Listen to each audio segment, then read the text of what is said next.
أنا الدكتورة رشا جراد، أخصائية الأطفال وحديثي الولادة في المركز الطبي السوري الأمريكي فرع قطر مول.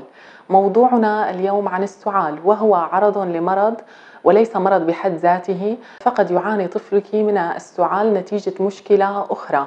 والسعال هو علامة لمحاولة الجسم التخلص من شيء ما يزعجه كالمخاط أو جسم غريب. أسباب السعال العدوى مثل حالات البرد والإنفلونزا، الارتجاع أو القيء المتكرر، الربو، السعال الديكي، الحساسية أو التهاب الجيوب الأنفية، وأسباب أخرى كالعادة بعد الشفاء من مرض معين، والتعرض للمهيجات مثل دخان السجائر وعوادم السيارات واستنشاق جسم أجنبي. ننصحكم بمراجعة الطبيب لكل حالة، لأن السعال عرض لمشكلة فلا بد من تحديد المشكلة أولا وإعطاء العلاج المناسب لها. نتمنى لكم دوام الصحة والعافية.